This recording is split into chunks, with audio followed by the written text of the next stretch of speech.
Welcome to Amelia Paris Salon and Spa.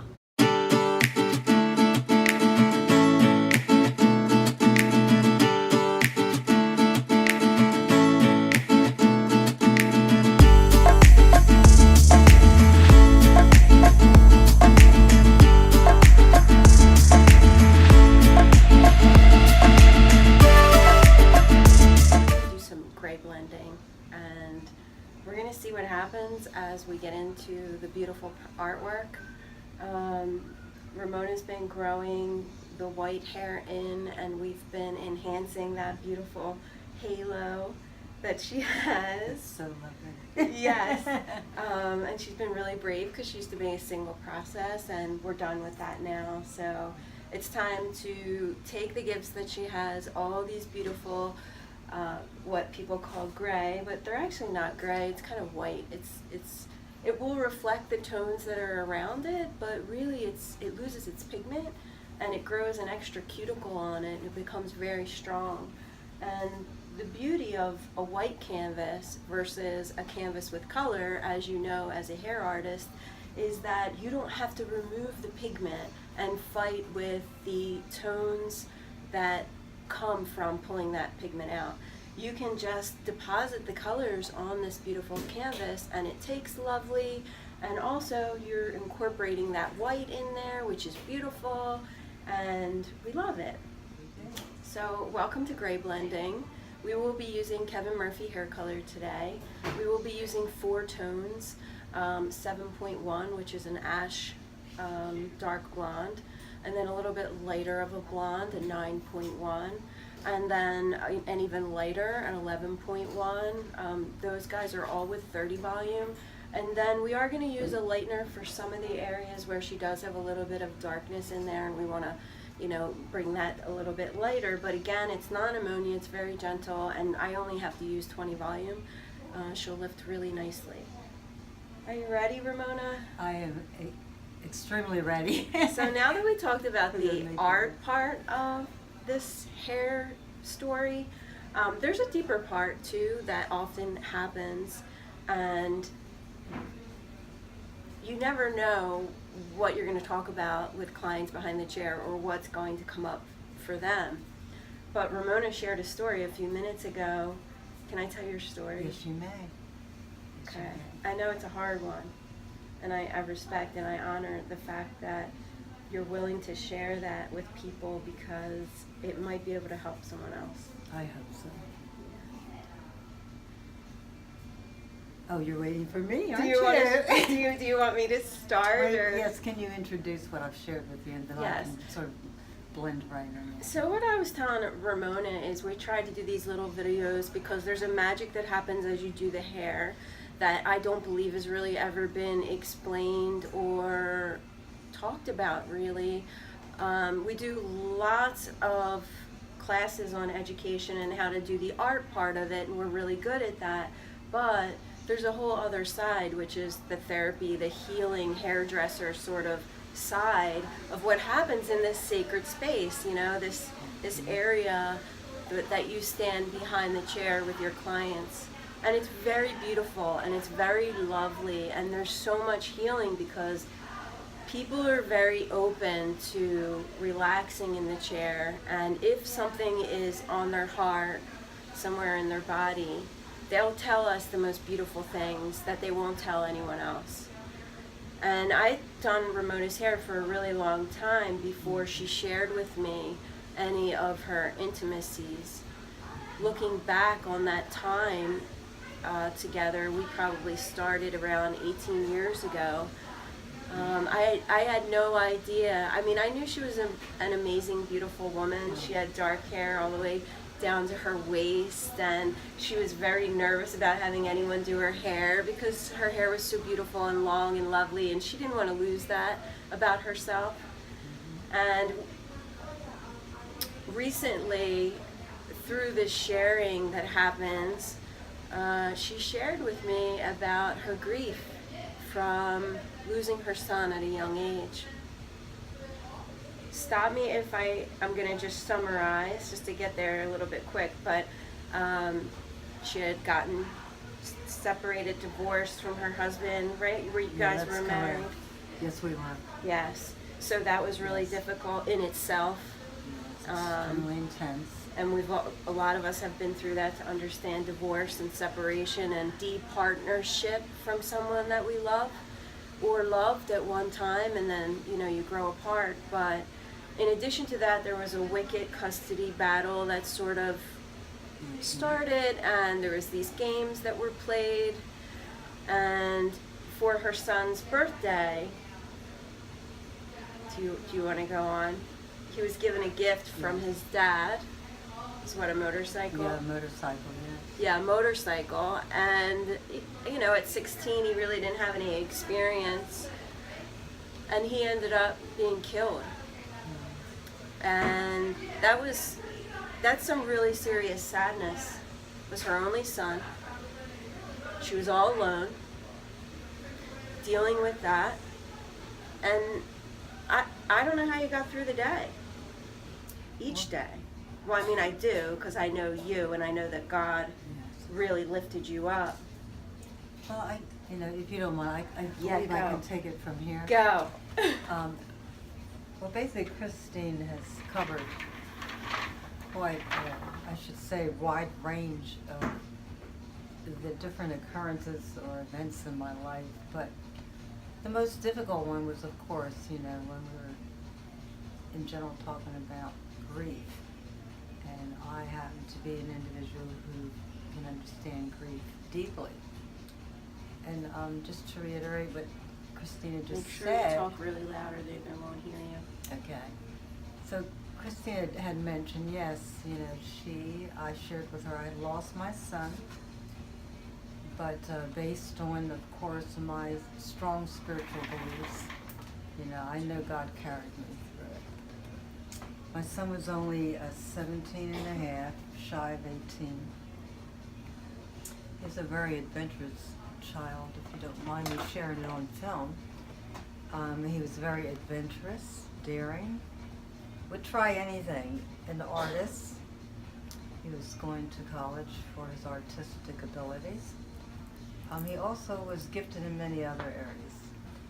So, I mean, I feel blessed that I had high quality time with my son. We were very much in sync with each other. We were both athletes. We both had a lot of laughter together. It was just a lot of commonality. He would tell me anything.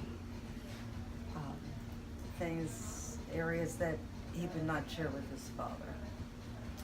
And he would always come to me, and I really enjoyed that. But grief is something that, you know, people will always carry if they have lost a loved one or many more. But as time moves forward, well, you never come to a closure, but, you know, it's a little softer as you move forward in the years, where you could actually share stories about the individual or individuals you've lost.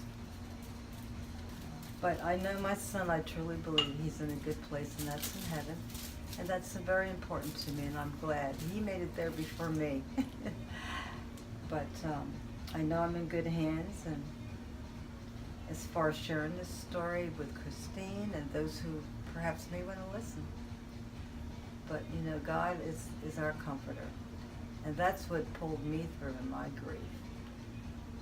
I have to admit I was a little quiet.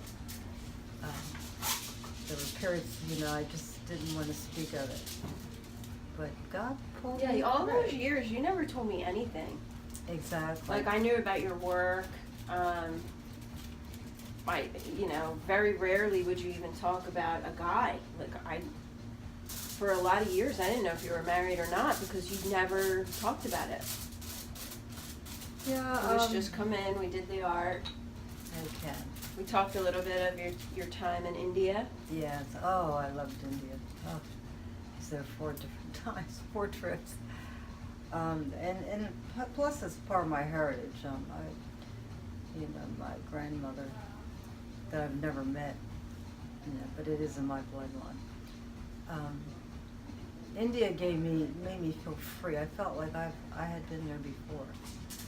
You know, at the East Indian attire. I don't know. It just brought joy to me. But this is before I lost my son. We had made plans to travel to India just before his passing. He was willing to, because he was an adventurous child, to climb cliffs or wherever we were going in the wild in India. Because I would cover areas that most people wouldn't dare to tread. But me, I'm used to trails and I love nature, and so my traveling really gave me a little balance as well. To embrace what is that I can't change. But I feel my son is always with me. I just shared with Christine recently that this week, I have a sketching that my son was an artist, and he had sketched all of these superheroes by freehand. And I finally, after so many years, I've placed it on my wall. And I just looked at it and I smiled, and I was just feeling fuzzy all over, just warmth. And I just felt he was present at that moment. So I truly believe your loved ones never leave you. So, your memories hold you.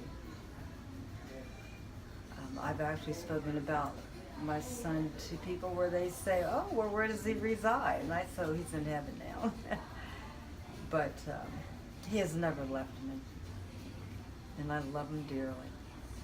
Hello, daughter. Hello. We were just talking about grief and people dying, and we're filming. Say hi. Oh, you're on film. Yes, hi, Mommy. How are you? I'm good. And the reason why I'm torturing you is because I'm having my ear fixed on the 10th. Okay. It's a Monday.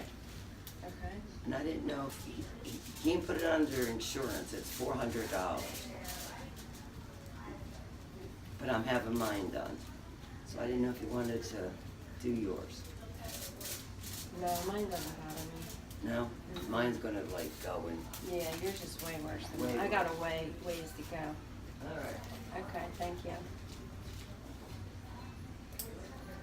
Yeah, God didn't make our bodies pristine, did he? Yeah. I mean, you can have excellent health, but sometimes something is not. But Yeah. Well, I love that you came in today and you shared that story with me, because I know from my own losses that it's really important to be able to share, all the fun times, share the memories, think about it, laugh. I totally agree.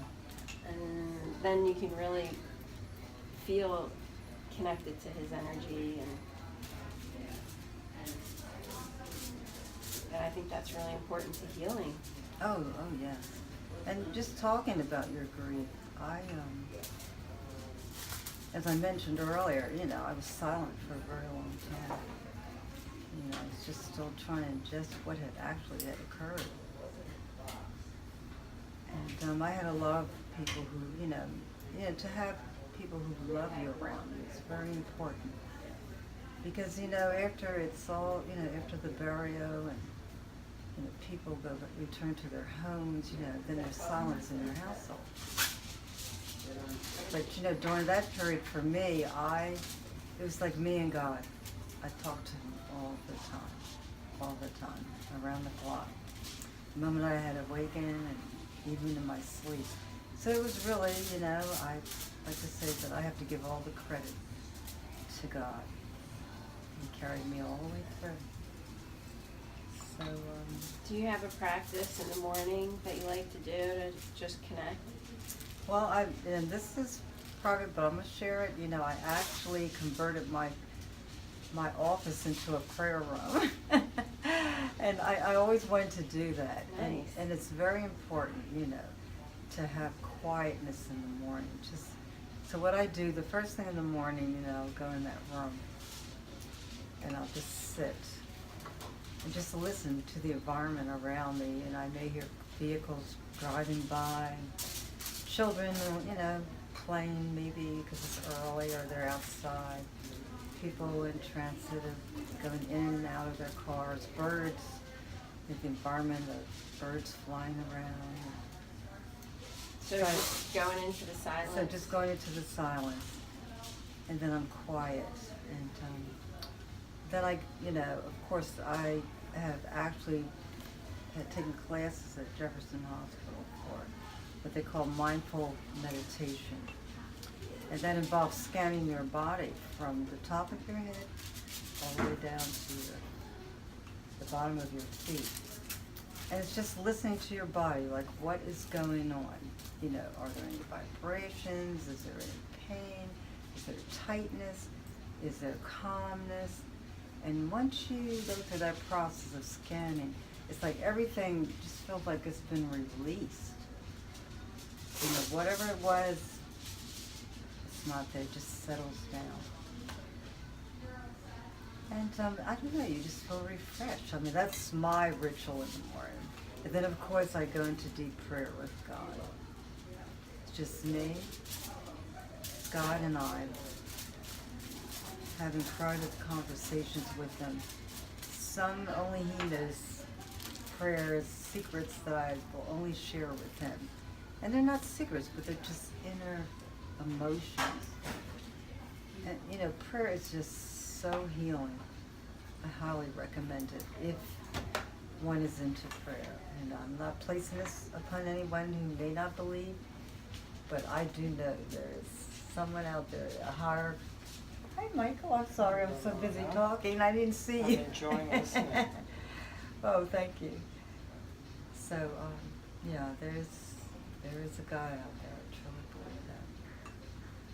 So I don't know. There's a lot to say, but We were talking about grief, like we were continuing the series on grief and how our clients open up. And when Ramona sat in my chair today, she just went into a memory that was bringing her some joy about her son and how he had made a piece of artwork, and she was planning on putting it up right after her painting's done in the new space. And I did that a day ago, putting his painting up on the wall, because that room was complete, or that area. Is this the one that you were choosing colors based on the painting you were telling me about? Yes, the horses. Oh, I'm getting the horses. Oh, I sent a picture of that portrait, but it didn't come out right to Christine. I don't even know if you received it. I should have brought it so I could show it to you, because I have to find someone to frame it. Yeah, I was waving it around these horses. It was like 6 horses, and they're in the wild. And the colors are like brilliant orange, and because you could tell the sunlight is just covering these horses, and you could just feel the energy. I mean, when you look at this oil painting, it's like, automatically, I mean, if you're feeling a little fatigued, it just injects a lot of energy. And so I have to put that on my wall. And where I'm placing it is as you go up my stairway, it's going to be right on the right-hand side of that wall as you're entering into my home.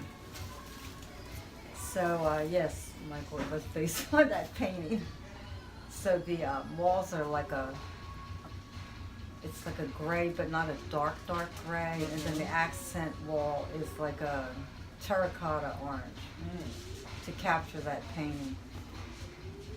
And my son sketched it, well, it's, black and white, because he hand sketched in pencil, and then he did his, actual, then he covered the drawing with a pen to keep it permanent, because pencil eventually fades.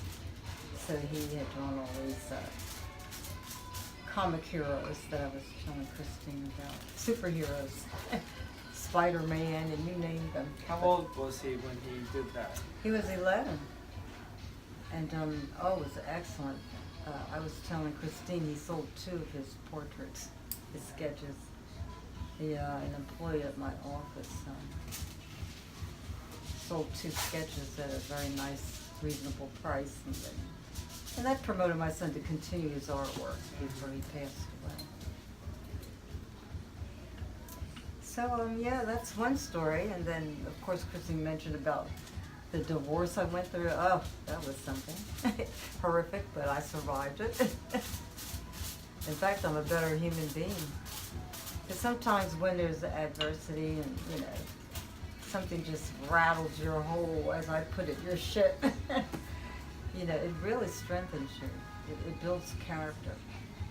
And I feel between the divorce and even with loss, you know, it actually makes you stronger in the mysterious ways in certain ways. So I'm grateful. I mean, I thank God for the happiness and joy, and even for things that we're not even really prepared for, because He's preparing you for something else. So I believe I've covered not everything, but at this point I would love to not totally close this conversation, but maybe there'll be another time to continue it. Yeah, definitely. Unless someone wants to add to it. No, I mean, it's beautiful, and we thank you for sharing, because it's important. And oftentimes when you're just relaxing and you're getting your hair done, it feels so good. You know, you drag that comb across the head, Yes. and you're just relaxing in the moment, don't really have to be anywhere. That all kinds of stuff kind of comes up, and then once it's up and it's out, you just feel lighter. Exactly. Just feel really good. And then at the end of it, of course, we get to see this beautiful gray blending Yeah, at I its love finest. it. But one of the things that you will notice as far as technical skills is when you start doing hair color, or even before you do your cut, it's really nice to brush your client's hair really softly with some sort of a boar, bristle, soft brush, and really take your time in that brushing, because you could use that time just to sort of think about what you're going to do with your placement of foils, what colors you're going to use. It also starts to ground the client and relax them, and then you can explain to them how important it is for them to brush their own hair every day. 50 to 100 strokes is great, because you're going to take the oil from the root and pull it down to mid shafts and then ends, which is where it's needed. It also helps to get the blood circulating, which is important for hair growth, for circulation. If you have any dry patches on the scalp, it helps to get rid of those. If your body detoxifies a lot, those toxins will sit on the scalp. So by brushing your hair, even if you don't have time to wash it, but by really giving it a nice slow brushing, is going to take the toxins off of the scalp. It's going to get the dirt off the scalp, the old skin cells and stuff like that. So don't forget to brush. It's really important. And it preps the hair for the shampoo. So many times I've found that if I forget to brush and I do a shampoo, if there's any kind of tangle, it just gets worse during the shampoo. It almost like sets it. So by brushing first, you're getting the hair free of tangles, and then the shampoo is so much nicer.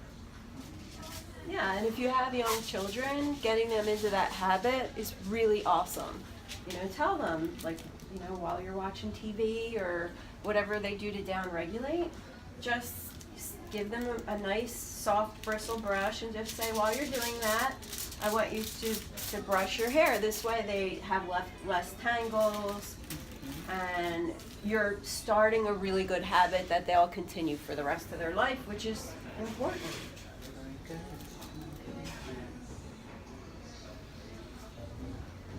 Now when you're doing the gray blending, I'm just looking at each piece and sort of treating it differently, whatever needs to be done.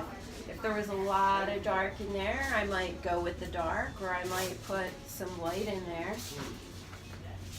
depending if I want to keep her bright or if she's too light and I need to darken some areas of my walking canvas.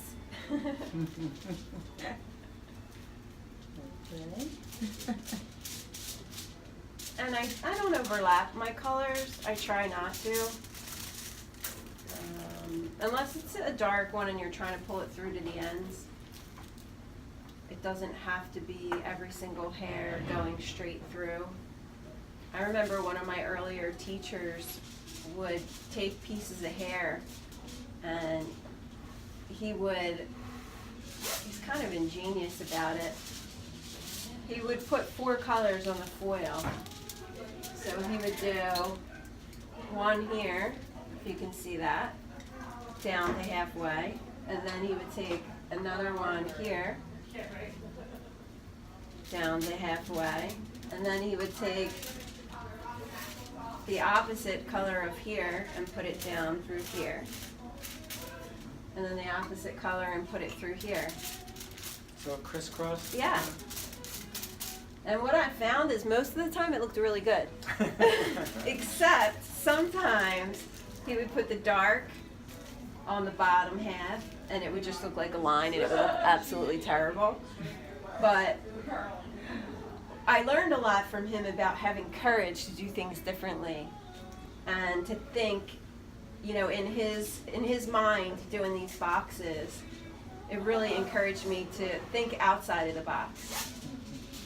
And that's what all our teachers do for us, you know, whether it's spiritual teachers or art teachers. They teach us and they push us to think a little bit differently and to expand our thoughts and our minds and really expand our art.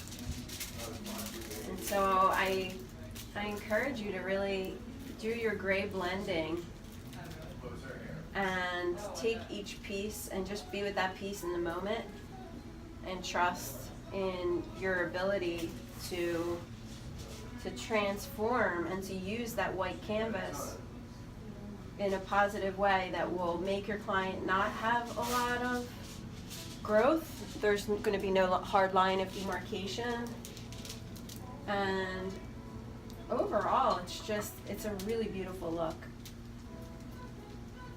So we'll show you the finished product in just a little bit. So here we are with the finished product of gray blending.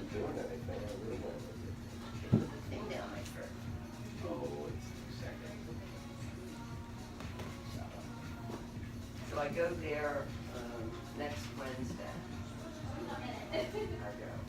Then give a little spin, Ramona. Okay, I'll do that for you. Beautiful. How old are you, Ramona? 65. Going on 66. I think 4 Woohoo! months. So the new 65. Is really the new. I'll push it. 35. No, teasing. I feel 35. She so looks 35. Well, I have the You do. energy. Do I? No. Oh, Sister, you look fantastic. Well, internally I feel fantastic. And I have all my wonderful friends who make me beautiful. Christine, you're fabulous. That's all I can tell you. I've been with Christine for a very long time. I have never left her. I mean, once you find someone who's superb, never leave her. That's my recommendation. Now, I will follow her. If she goes to New York, I'll go to New York. If she goes abroad, I will go abroad to meet her. No one can duplicate Christine. Thank you.